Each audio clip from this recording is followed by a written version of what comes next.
This summer, S.A.I.L returns to the Ocean County Library System. S.A.I.L, which stands for Service and Achievement in the Library, is our summer volunteer program open to teens entering 8th through 12th grade. This short but intense summer program provides you work experience and allows you to earn volunteer hours for helping your local branch and the community. If you're interested, simply apply on the Ocean County Library's website.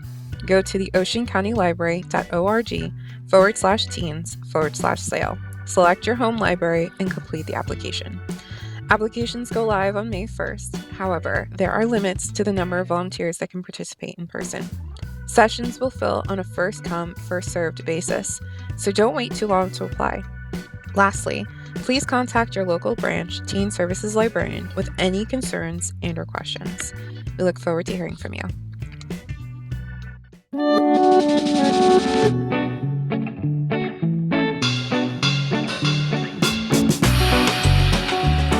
Hello, and welcome to Waves of YA, a podcast focused on young adult literacy, brought to you by the Ocean County Library's Teen Literacy Work Group. Hi, welcome to Waves of YA. In this episode, we are going to be speaking with the author Sierra Isley. I am Chris Maloney at the Island Heights branch, and with me is Summer Gales. I am the librarian at the Long Beach Island branch. And we have with us. Hi, I'm Sierra Isley.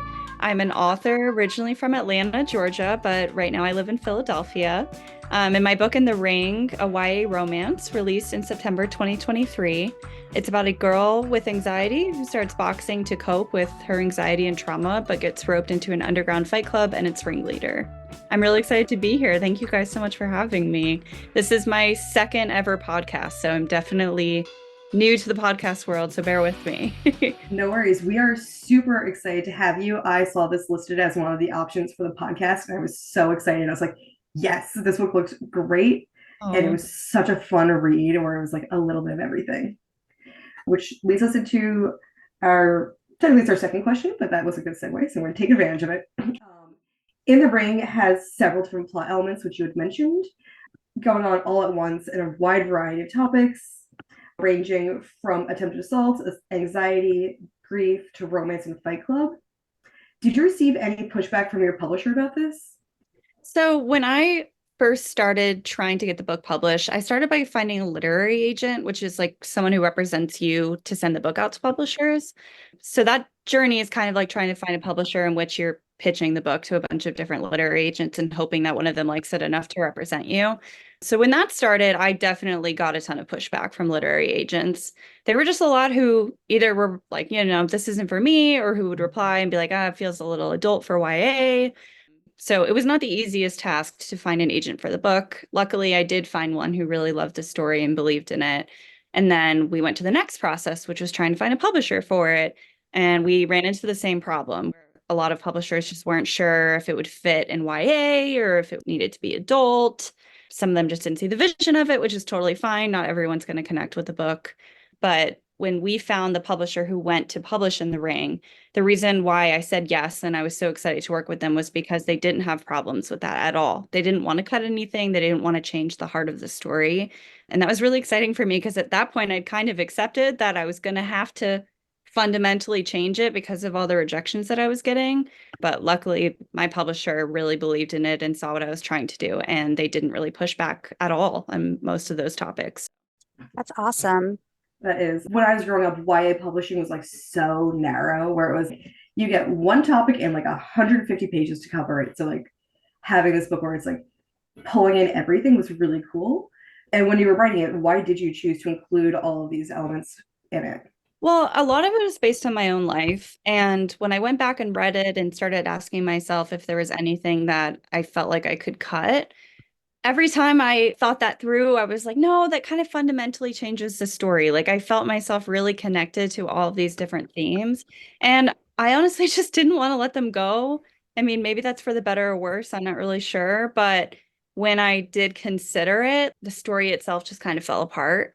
So I knew that going in that it was going to be a tough sell. I didn't expect people to be super excited about all of these really dark, intense topics going on in a YA book. But I hoped that what I was trying to say would come out. And I wrote the book when I was 19, so I was technically a young adult at the time. Like I was writing for myself and my audience essentially. And that was the kind of book that I wanted to read when I was 17, 18, and 19. And so I kind of went into it with that mindset where I was like, I kind of know the YA audience at this point. I'm only 19 and I feel like other people will like it. So that gave me a little bit of confidence moving forward through all the rejections I was getting. It does feel really cohesive with all of it being like woven together so well. And Thank like when I was listening to it, I was like, because I listened to it as an audiobook, I was like, oh, all this happened in one weekend. And it was like a very intense weekend, it felt like for Rose.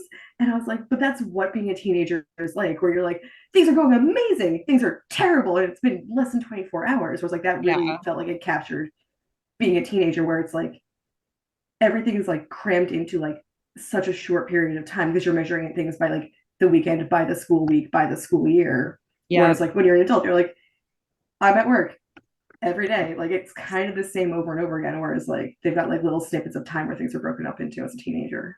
Yeah, Yeah. that's And really. Oh, sorry. I was just going to say there's also that added pressure of college and what you're going to do after high school in the background all the time. For me, that was a huge topic. It's like I couldn't go a day my senior year of high school without somebody asking me about college or the future. So that made time even harder to tell. It's so interesting that you wrote the book when you were 19 years old because I feel like that makes it so much more authentic as a young adult book. Often when you're writing a young adult book, you're an adult writing it, and even though you remember what it feels like to be a teenager, there's a different kind of authenticity if you're actually a teenager when you originally wrote it. Wasn't the author of Divergent really young when she wrote her books originally? I think she was in college when she wrote it. Okay. I think I read that story. So pretty close to 19. I was a freshman in Yeah, college. yeah.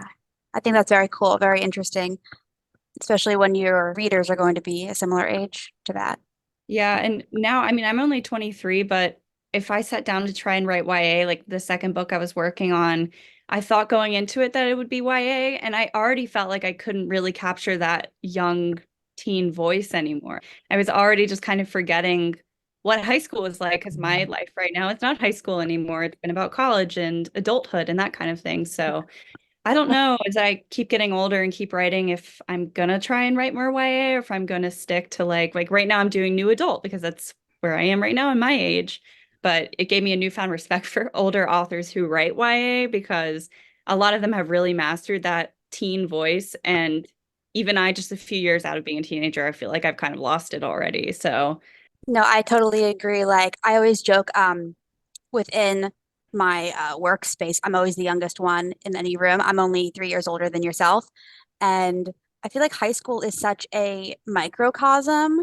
It's yeah, like its own little universe, its own little ecosystem. So when you leave it, even if you just left it and you're entering college or the workforce, your world has shifted so abruptly and so hugely.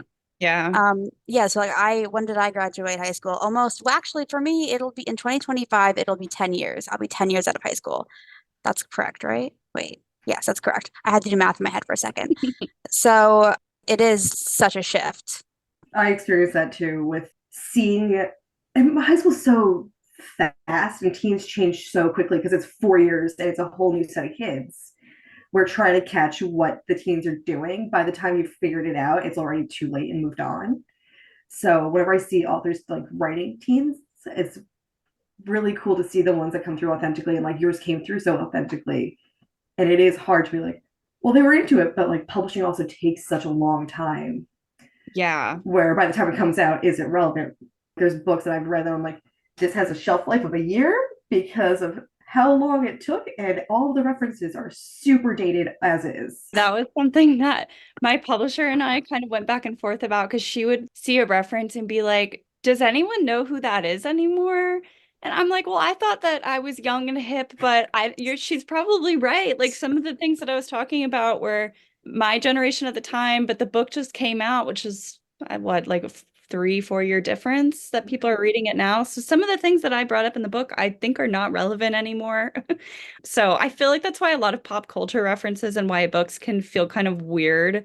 Like sometimes I'll read one that's really steeped in pop culture references, and I'm like, I wonder what this is going to feel like 10 years from now when nobody is talking about these memes and making jokes and stuff. So that's an interesting point. I Oh, don't know. I think they're always funny. I think they're always funny when you see something like, although that was my problem. Not that this is a pop culture reference, it's not, but like I had issues with seeing references to COVID in fiction because I was just like, I don't want that in my fiction. I had that in my reality. I don't want COVID in my fiction. Yeah, and publishing takes so long that I feel like right now is probably when that first wave of books that mentions COVID is going to be coming out. I mean, I could be wrong about that, but that's what I would assume because that was like 2020. And I Mhm. totally agree with you. I mean, COVID's still happening. Oh yes, I just That's mean what like I'm saying. like lockdown, like the Yeah. original lockdown is what more like what I was referring to. Yeah, I don't think I could pick up a book about lockdown right now. I think that it would just bring back too many memories. It hits a little too close to home right now. I think books for me are meant to be an escape, and I don't think that's something that I feel like would be escapism right now. So I agree. I was actually going to just ask about for the timeline of your book, was it affected by COVID? Because it's such a recent book, and you said you started it about 4 years ago. So like that had to have affected it too, of like writing and then also publishing, and everything in the world got affected by that. So did that affect your writing process or your publication process with it? I started writing in my freshman year of college, which was 2019, so that was before COVID. I had a lot of free time, which is why I started writing the book in the first place, because for once I was like, I actually have some time to try and do something exciting and creative. What should it be? And that's when I landed on a book because growing up, that had always been a dream of mine, but I just hadn't actually set out to do it. So I decided that I was going to do it. And I worked on it all throughout my freshman year. Then sophomore year started, and I was in film school, which was very demanding and time consuming. So I didn't really have a lot of time to keep working on the book. And the book at that stage was kind of a mess. I hadn't done a great job at plotting it. There was just a lot of loose ends, and I knew that it was going to need a very big revision. And I was very intimidated by that because I had such limited time. So it kind of got pushed to the back of my mind. It was just something I was doing way, way in the background. But then, of course, COVID happened. And so we go into lockdown. I went back home. My parents at the time were living at the beach, which was very nice and good for creativity. And I have a vivid memory of pulling out my laptop, sitting outside, and writing for days on end. I had nothing else to do. Classes were online. I wasn't exactly making films because nobody was leaving their house. And so that's really when the bulk of the book got done, was during the lockdown, because I finally had a lot more free time and nothing else to do except write. And it was a great escape for me to not be stressed about everything going on around me, but to just focus in on this world that I was creating.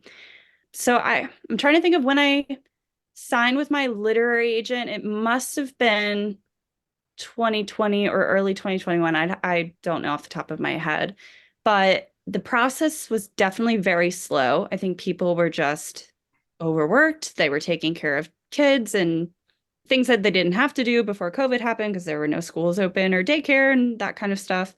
So I think the publishing industry really, really slowed down. For me, I didn't know the difference because this was my first book ever published. I had no idea that it was this slow.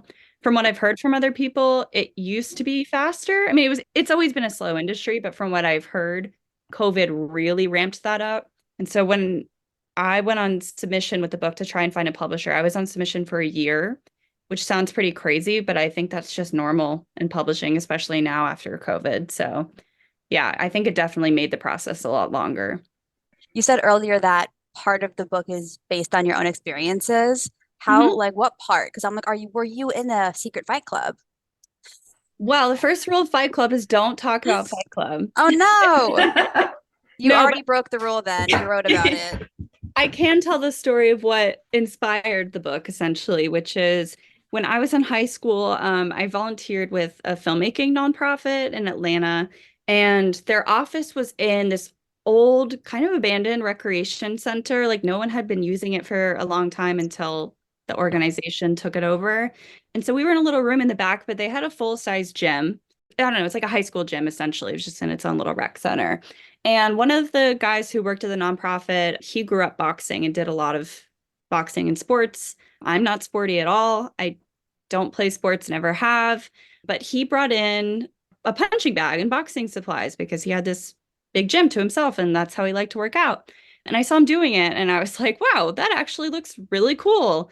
This might be the one sport that I've ever been kind of interested in trying. And so I asked him to teach me the basics and he agreed, which was very nice of him because I was this very scrawny kid who didn't know what she was doing and he was very patient with me. But when I started boxing, I found that a lot of the stress and anxiety that I was feeling in that time just kind of faded away. And you'll see that a lot if you read in The Ring that Rose has a really similar feeling when she starts boxing as well. It made me feel really strong and empowered. I mean, especially as I mentioned, like I was pretty small and scrawny, and I felt like I would never be able to defend myself in some sort of situation that required it. And when I was boxing, I felt for a second like, oh, I can do this. I can do anything. And that was a really amazing feeling because, I mean, my teenage years were dark and I feel like those are some of the hardest years of everyone's life is being a teenager. So it was really nice and refreshing to find something that made me feel good and empowered. And that's where the spark of inspiration came for the book, was that I knew I wanted to write a book about a girl who tries out boxing and feels that inspiration, the calmness from the anxiety that she was feeling. The Fight Club part came later. I just thought that that would be a really fun way to do it, to kind of take it to that next level. I'm a big romance reader. I always love the Fight Club trope. I just think it's exciting and like, oh, let me tend your wounds and that kind of thing. And that made me excited to write. And honestly, I think that's the most important thing, is that you're excited to write something. Because if you're not excited, you're never going to write it. See, that got me thinking of what you said about the tending your wounds. I'm a big historical romance reader, and I'm just like, man, how many times have I read that scene where the guy he decides to engage in a duel to defend her honor and then gets injured. And I was like, oh my God, so true. So true. Do you It's still a popular trope for a reason. I never get sick of it. Do you still box recreationally? No, when I was in college, I did. We had a gym on campus and there were like one or two punching bags up in a room at the top, but I only knew what I had been taught in high school, which was very, very little, like just the basics. And I wanted to keep it up. So I actually asked if any of the like personal trainers on campus would help me. And a frat guy did, which is kind of hilarious to think about because I'm like the opposite of a frat person. I'm just like quietly studying in the library. So he was very intimidating, but very nice. And he taught me more about boxing, but I didn't really keep up with it. And I don't do it now because my gym doesn't have a punching bag, sadly. I think there are some kickboxing classes around that I've been thinking about looking into, but I just haven't done it yet. Kickboxing is very different from like boxing. I did years of taekwondo and like competed in that.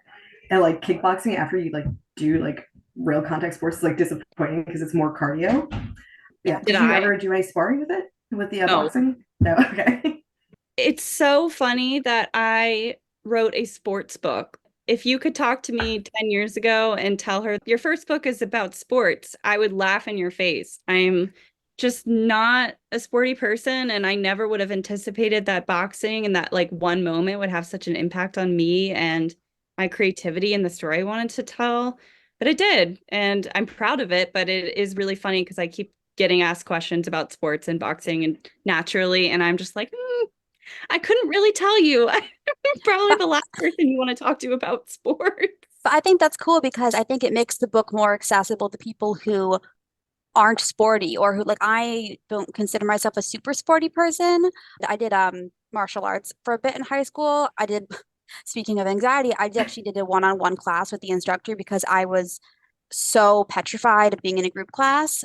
And so that just worked out better for me. I don't gravitate towards sports books, but if you yourself are not a sporty person, that might make the book more accessible to readers who aren't sporty people themselves, as well as sporty people reading the book, Also, I wanted to say your story about getting some boxing help from the frat guy. First of all, nerd and frat bro solidarity. Love that. But also, that would be a really cute idea for your next romance novel. Yes. The frat boy becomes a personal trainer for the scrawny nerd, and they fall in love. Just saying, I would read it. Well, I do have a second book written. It actually takes place in a frat, but it is about a awkward werewolf who rushes a frat to try and make friends, and he falls for another pledge. I am super excited for this frat boy werewolf book. It sounds fantastic and like it's going to be super fun.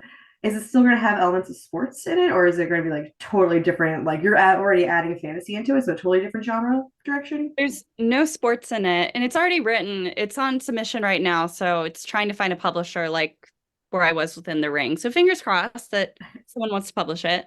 It's very funny. It is the opposite of In the Ring in that it doesn't take itself very seriously at all. I mean, there are definitely some intense topics, and the main character deals with anxiety because I feel like every character I write is just going to deal with anxiety since that's such an important part of who I am and the struggles that I go through.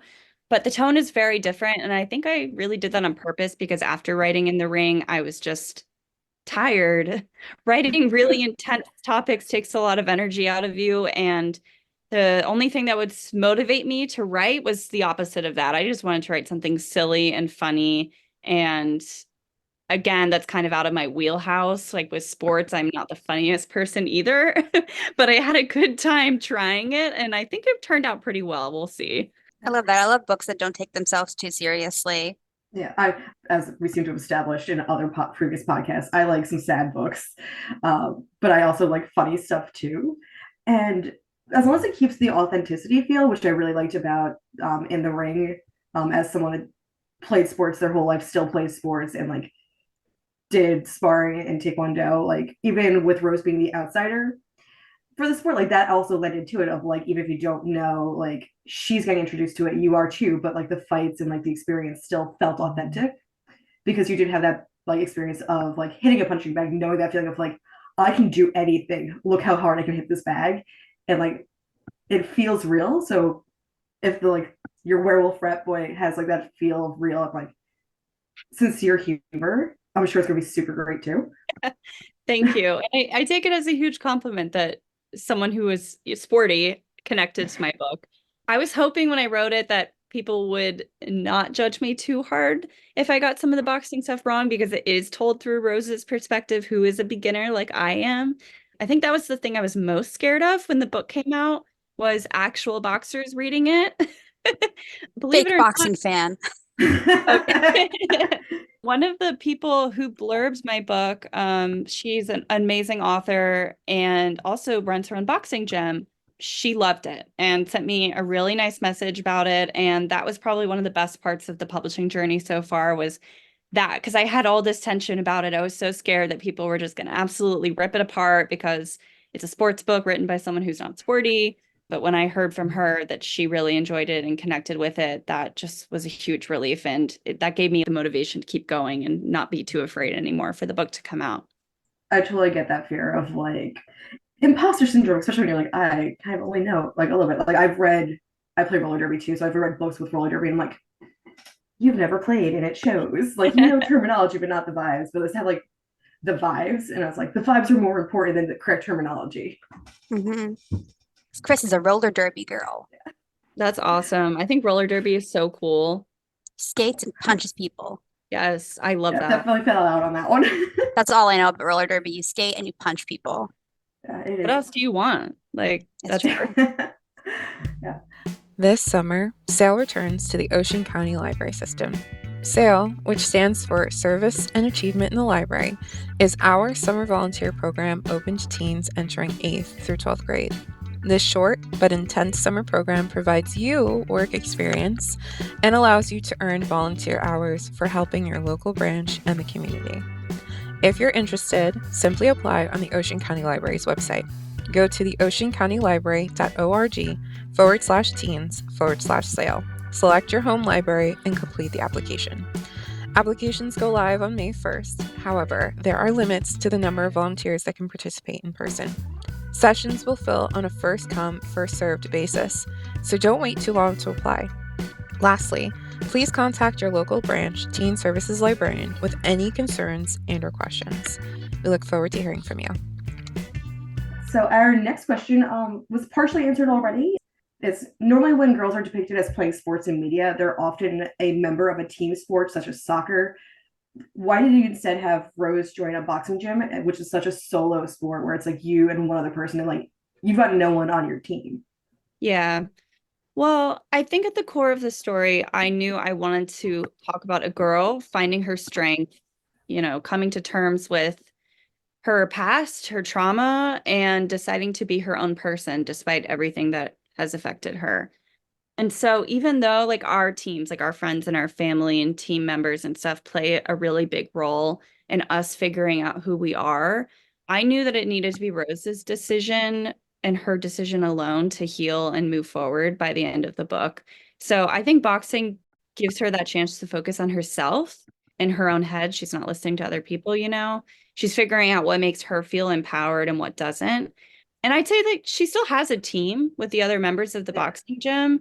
Those kind of serve as her boxing gym family. And even though they're technically, she's in competition with other fighters, I would say in some way they're all still kind of a team because they have this common thing that they love and a goal.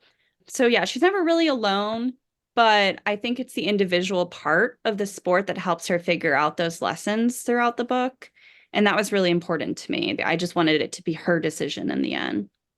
Yeah, I really like when I was reading it because there's more books about like girls in sports and also like more books dealing with assault where like what came to mind was Lori Hall Sanderson's Speak, where at the end it's like the girls field hockey team comes in and swoops up out of nowhere and saves her.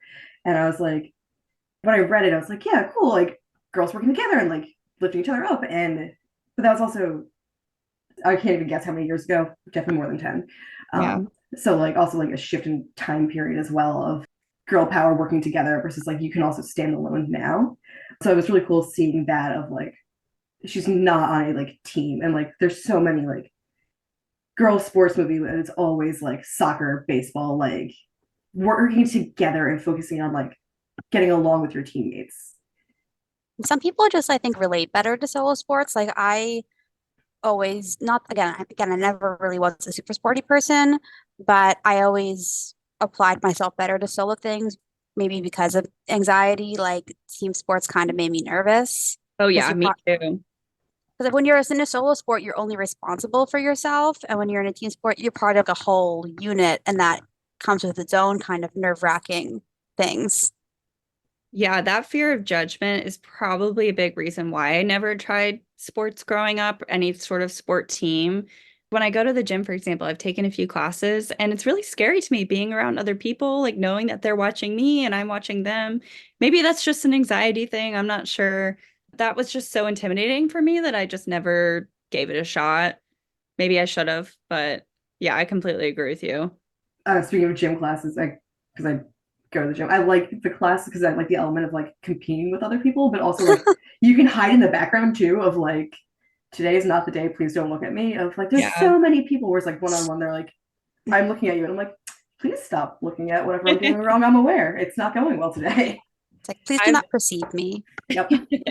I've gotten a lot more comfortable going to the gym alone compared to how I used to feel about it. I live right near a gym and I've been going lifting weights actually, which is again something if you told me 10 years ago that I was doing, I wouldn't believe you. Just I don't know, it's just very out of my wheelhouse. I never thought about that. I always just like cardio and that kind of stuff.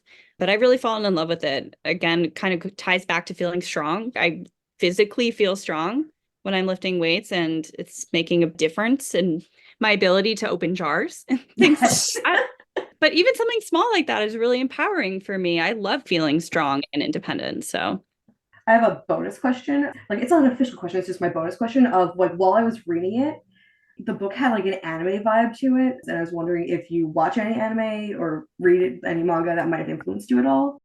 you're going to be disappointed, but I don't think I've ever watched anime. I don't own any manga either. I'm sorry. I'll give it a shot now that you say it has similar energy to In the Ring, but I couldn't say that that was any of the inspiration just because I just haven't really watched it. No worries. I do also just watch and read a lot of fighting manga anyway. So I'm like, it might have just been like, oh, it's something with fighting in it. Oh, Fair. I thought maybe you were like really into sports anime or something. Like I know Haiku is what is Haiku the basketball or the volleyball That anime? was the volleyball. Okay, I don't watch sports anime. I'm more of a shoujo girl. I have some graphic novels, kind What? of similar. The Jessica Jones graphic novels are like my favorite. Jessica Jones is just my favorite fictional character of all time. So I have all the Alias comics. Highly recommend if you're into books about girls kicking. But Leading from there, is there any other media of any kind that you'd like to recommend that inspired you or that you think ties in well as a like pairing, like a wine and food pairing, but like for books? yeah, well, you mentioned Speak earlier, and I feel like this generation's Speak is Kathleen Glasgow's A Girl in Pieces. I absolutely loved it. I thought it was such a beautiful book. And she's written other books that are similar as well that deal with topics of mental health and grief and stuff and YA. And I think she's done such an amazing job with that genre. Highly recommend if you're into books about serious issues like mental health and stuff. How It Feels to Float as well. Helena Fox, I believe, is the author. That was another book similar to Girl in Pieces about a girl who's going through grief and trauma, those kinds of stories. I loved that book. That's one that I read recently that's really stuck with me. And as far as Fight Club books go, actually, my friend S.A.I.L wrote a book. I don't know if you guys have seen the movie Bottoms that just came out, but it has similar energy. It's about an all-girl fight club. Oh my Um, God. Similar to In the Ring, the characters are queer. It's a little more lighthearted, and it's like an ensemble cast. There's like 5 characters that we're following, but it's really great, and it comes out in April. It's called Girls' Night. If anyone's interested, it's available for pre-order. Past April, I believe, then the book should be wherever books are sold. That's so funny, especially because like I know that Bottoms has gotten a lot of positive reactions from viewers. I haven't seen it myself, but that's really fun. Especially you could be like, if you liked Bottoms, read In the Ring. But also it's more, I guess, but you have to say like, but also it's way heavier. If you like Bottoms, but you wanted a lot more angst in the ring. Exactly. Hmm, Yeah, there you I've been go. saying it's like Bottoms meets Euphoria. Ooh, Oh, oh, it's a good that's so good. comparison. Excellent. That's how you get people in. You draw them in. Yes. I have recommendations. I also have like the opposite of recommendations Excellent. too. And now I've forgotten all the sports books I've ever read. We Are the Wildcats Oh by Siobhan Vivian, which is a girls' field hockey team. Their coach is predatory and they rebel against their coach. So that was really cool. It's another like group girl power book. Oh my God, wait, no, I have read a sports book. I read We Ride Upon Sticks by Juan Berry. Mhm. It's about a girls' field hockey team, but there's also this weird paranormal element that almost witchy, but you're not really sure. It's sort of like an is it or is it not magic going on. But yeah, so I lied. I have read a sports book. Well, And you said Quidditch, which means I lied because in college I played Quidditch for 3 months. Amazing. It was very scary. It's a full contact sport. it is with Oh, I did not know that going into it. I bought my mouth guard and it's co-ed, so it's me and people of all different sizes who are much larger than me and muscular. But it was super fun. I mean, everyone was very supportive, but I think I just got too afraid of being tackled and I just couldn't do it anymore. did you have because I had friends that played Quidditch in college as well. Did you guys use pool noodles or did you like have different regulations because they need like things that were softer and less likely to cause injury? Did you guys use like full brooms or like We had, what was your broom? they were like metal sticks. It wasn't a pool noodle. It was definitely hard. Like if it whacked you, it would hurt. Okay, like way more intense than my friends were playing. Yeah, like almost like a hockey stick, but without the, well, this is a podcast and no one can see what I'm doing with my hands, but like the part, The part you hit with. it's the ball. It was just a long stick. That's way more intense. Like and that was back in like 2009, 2010, where it was like safety regulations, pool noodles, because it's not super regulated because it's always like a club on campus. Yeah, yeah, it was a club. We played right outside my dorm on the campus green. It was really fun. They were very nice to me considering how terrible I was. So I always have a special spot in my heart for the Quidditch team at Florida State University. huh. Chris, do you have any more sports book recommendations for our Oh, readers? Cheer Up. It's a super cute, it's like a super thin graphic novel, like almost like two comic book, like single issue comic books put together length. the protagonist is a lesbian, and the other protagonist is the first trans girl on the cheerleading squad. She was popular before that, and then like now that she's kind of like the token popular trans girl on there, and it's about like dealing with that because like the lesbian protagonist is the weird alt kid, but they used to be best friends. Of like trying to like reconnect with your best friend, and also like will they start dating or not? It's so cute and so fun, and like I said, it's a super short read. Another sports book is Check Please, which is hockey, based off the webcomic, which is a figure skater ends up joining the hockey team and like living in the like their frat house and trying to be like, hello, I bake and I used to be a figure skater, but you guys don't have figure skating at this college, so here's a pie. Please don't hit me while I'm playing hockey. It's so cute and so That is fun. funny. That sounds really cute. Oh, wait, there's a YA book, I haven't read it, but it's called She Drives Me Crazy. And Oh, yeah. I assume it is a sports book because there are two girls on the cover, one of which is wearing a cheerleading outfit and the other a soccer uniform. So I can only assume it's about Yes. sports and love. Yeah. Oh, there's like a ton. There's been a huge influx of like LGBT sports YA romance. Yes, Interesting. that makes me Yes. so happy. Like growing up, I mean, I say growing up like it was so long ago. Like I'm not that old. But even when I was 12, 13, there were barely any queer books at all. And the fact that we have a queer sports book niche is Yeah. crazy that we can even have niche in the Yeah. LGBTQIA section, you know? Like it's really amazing how many diverse queer stories there are now. Yeah, that was really exciting for me when I wrote In the Ring was to write a bisexual character. It was scary, definitely. It wasn't really something that I announced to the world and and I felt more comfortable once the book came out, like talking about my own identity and everything. But it made me so excited thinking about my younger self who would have been thrilled picking up this book and reading about a bisexual character. So, yeah, I Yeah. think that's amazing. I love that about the book too. Of like, it was like a whole big deal. It was just like, I had a girlfriend. She's my best friend now, and now I'm into this dude. And I'm like, yeah, let's go. Like, Yeah, because there's a lot of bi erasure in like just the world. I don't think it's something that gets talked about even amongst LGBTQ conversations. Like you think there's like just like straight and gay, and obviously we're opening up to more of that now. But yeah, I think I didn't know what being bi was when I was in high school. And there's a lot of also bi legitimacy. Like I identify as bi, but I'm married to a man, and so it's like people are like, but are you though? And I'm like, Oh, I don't know. yeah. Calm down.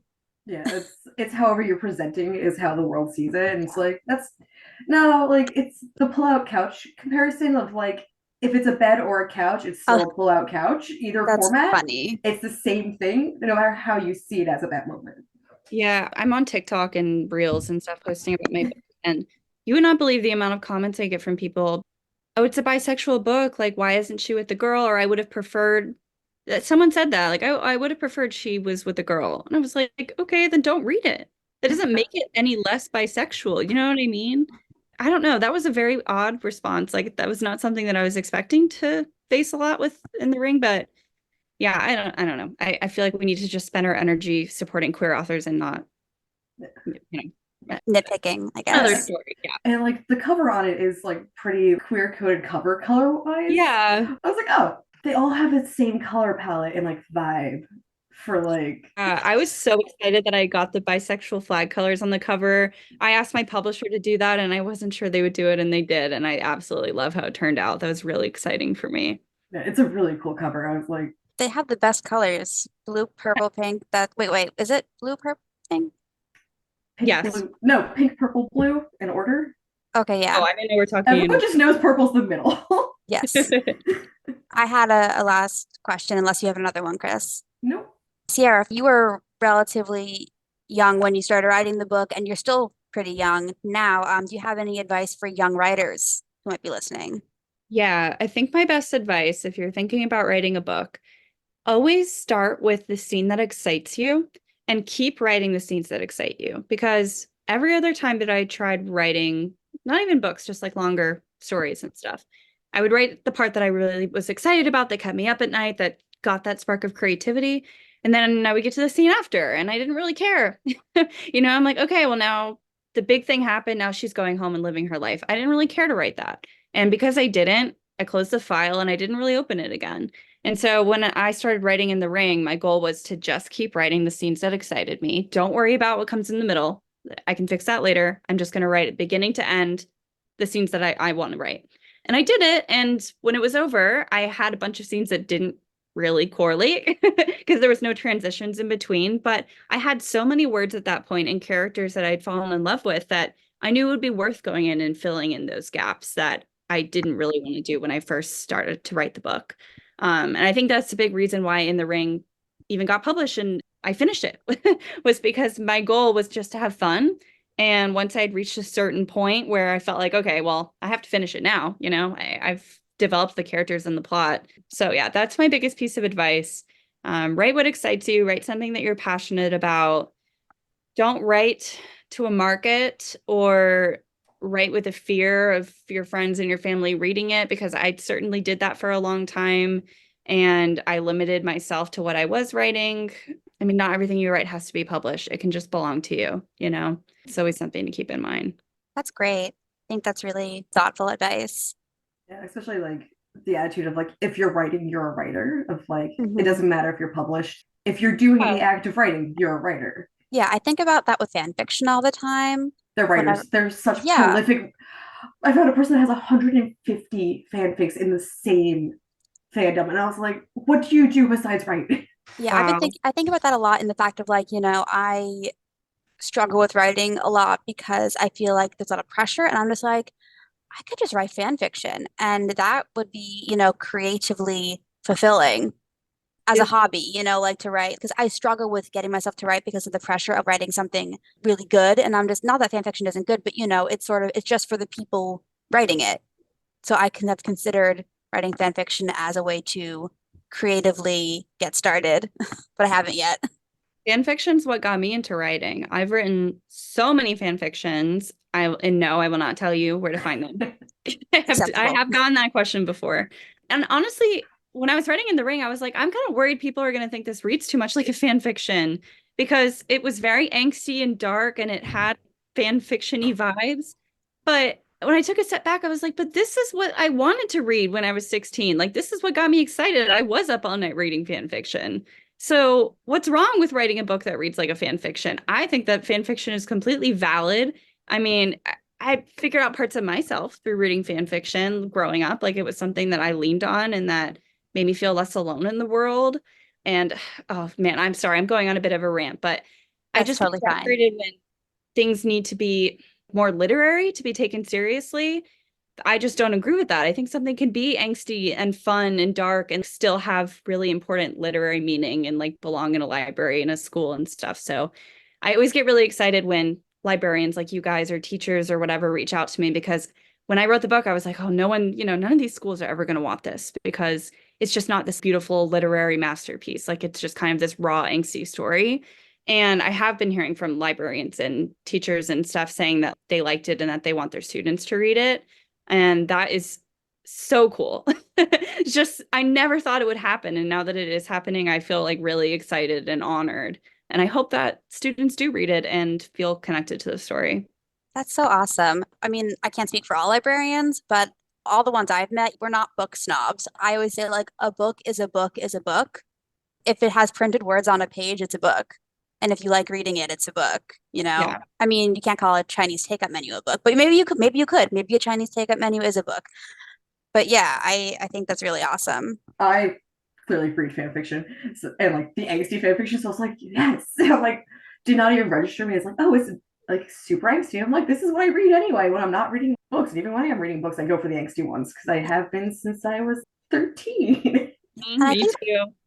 I think actually a lot of romance fiction reads like fan fiction to people, because most of the time when you're writing fan fiction, it's because you want to write about two characters getting together 90% of the time. But I think when I first started reading romance a couple of years ago and I fell into a rabbit hole of romance, I was like, this is so addicting. And then I got that, it reminded me of when I would read fan fiction. I'm like, that's why the romance genre is so amazing and so underappreciated. That's another, like what you were just saying about not being taken seriously. as a genre, romance is like that. Some people who are incorrect claim that it's not a real book or not real reading. And I'm like, ever since I started reading romance novels, I have doubled my reading rate because I'm so addicted to them. So a book Yeah, is a book is a book. amen to Ev- that. I think as Yeah. long as people are reading and feeling connected to characters, that's all that matters. And there's no matter what, someone's going to connect in some way to like writing. So like even if it's one person, that's valid. And like if that person's you, that's still valid. Writing for yourself, that's what fan fiction is. That's what most writing should be. It should be for you because then there's always someone else out there for it as well. Would you like to plug any of your social media? Yeah, I'm on Twitter, Instagram, and TikTok. It's all my name at Sierra Isley. I have a website as well if you want to see where I'm at. I'm doing a few book events coming up in Georgia and DC. Maybe more. We'll find out. But yeah, thank you guys so much for having me. This is really exciting. It's awesome to be able to talk to librarians, something that I never thought would happen. I think you guys are so cool. So I'm really honored that I got to be on this podcast. And thanks for the work that you're doing to connect readers with books. Thank you so much for speaking with us. It was a pleasure to have you. It was great talking to you, hearing about all the different things that influenced you, that influenced this book. And we hope that more people continue to read your book. Thank you. I appreciate it. Thanks for joining us today. Be sure to check out the Ocean County Library's website for more podcasts and events. All titles mentioned in today's episode can be found through the Ocean County Library, free with your library card. Until next time, happy reading. This summer, S.A.I.L returns to the Ocean County Library System. S.A.I.L, which stands for Service and Achievement in the Library, is our summer volunteer program open to teens entering 8th through 12th grade. This short but intense summer program provides you work experience and allows you to earn volunteer hours for helping your local branch and the community. If you're interested, simply apply on the Ocean County Library's website. Go to the oceancountylibrary.org/teens/S.A.I.L. Select your home library and complete the application. Applications go live on May 1st. However, there are limits to the number of volunteers that can participate in person.